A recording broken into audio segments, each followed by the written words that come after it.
wanted to begin today with something that's been right in front of us ever since the weekend, and then, of course, last night. Those of you that are regular consumers or part-time consumers of the news are probably well aware that Officer David Moore was determined to be dead and is being kept alive right now for organ donation, which is a very fitting tribute to the end of his life, that he continues to give life to other people. You students did not know David, of course, but there are many, many people here who were his teachers, his coaches. My son Tony was a classmate of his, and so I knew David on a personal level, and they were captains of the football team together and spent a lot of time together. And for so many people here, this is more than a deep loss for our Indianapolis community. It's a loss felt by many, many people in this room that are part of the Roncalli family. And wanted to share with you just a few thoughts about that. One of the primary spokespersons has been Coach Seifried. David was a outstanding football player here, an outstanding athlete, in addition to just being a great, great young man. And I've asked Coach Seifried to share just a few thoughts of his experiences with David. It seems very fitting and appropriate that as a Catholic school graduate that this tribute to him might be part of our celebration of Catholic Schools Week. My most precious memory of David didn't come on the field. It came at the end of the season.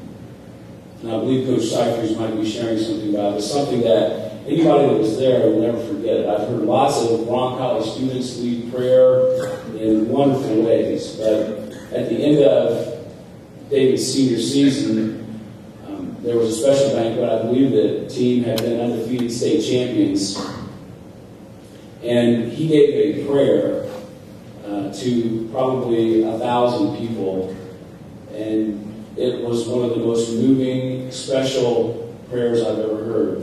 And I remembered it. And my wife and I were talking, in fact, last night about that prayer, and wondering if we still have a copy of it. The lady that was giving a special presentation there, I can't remember her name, but as soon as that was over, she was our guest speaker that night. She said, "I want a copy of that prayer."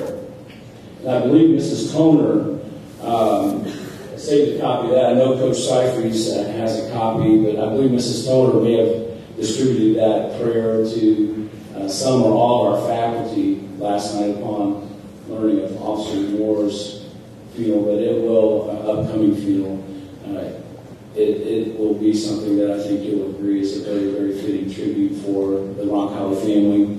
And at this time, I'd like to bring up Coach Seifried to share a few thoughts with us. Bruce?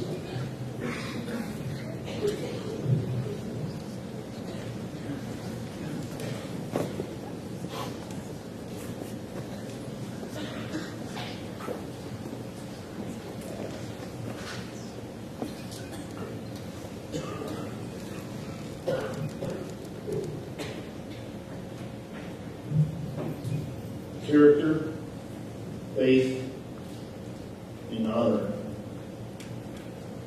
As Mr. Howell asked me last night to take a little time this morning to reflect on David's life, character, faith, and honor were the first three words that came to my mind.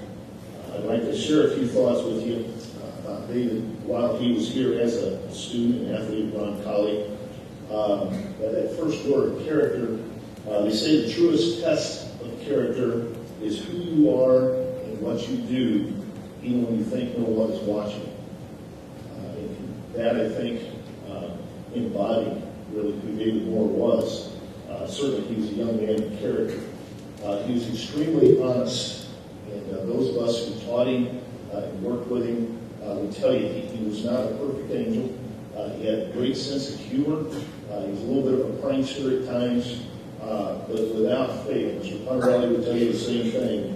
He would immediately tell you the truth, even if he knew that he might get in a little bit of trouble or have to run extra laps after practice, whatever it might be. I don't think the thought of being untruthful ever crossed his mind. He would fess up, he would just take it. He's an honest young man. He was compassionate. He was a guy that would always stick up for the underdog. Somebody in the hallway was being picked on, mistreated, David would step up immediately and put an end to it. Back in that day, no student in the building would mess with David Moore. He would take somebody's side. He was compassionate, and just in his heart, again, had feelings for the underdog. He exhibited each day extreme mental toughness and just a phenomenal work ethic. As Mr. Hollowell mentioned, he was a co-captain of our football team that year with Tony and Mr. Armbruster, who was one of our coaches this year also. That team, again, in 1999, they were undefeated state champions at 15-0. David was a starting defensive end on that team. At the end of the season, he was selected as our leadership award winner. Again, just for being a great guy, a great leader in the hallways here at school, on practice fields, around the event. In the weight room, those of us who were around at that time still continue to be amazed at what David did. Part of his work ethic, part of his athletic ability. He, pound for pound, I think, is unquestionably the strongest player, the strongest person to ever walk the hallways of Rock County High School. He weighed about 195 pounds, for those of you that have been in the weight room before. Just under 200 pounds. He was a 400-pound bench presser.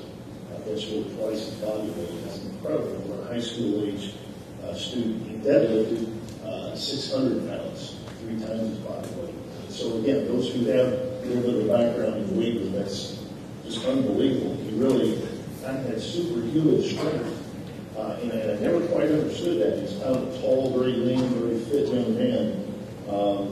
But I began to understand it better after the season. I put together a football yearbook here and a lot of pictures and stats and all that stuff. But I asked our players our seniors to write a reflection, a couple of sentences, maybe a short paragraph. And I'll share with you real quick. His was 2 sentences long, very short, but I think described David very well. David said, "The amount of success you have is dependent on the amount of faith you have.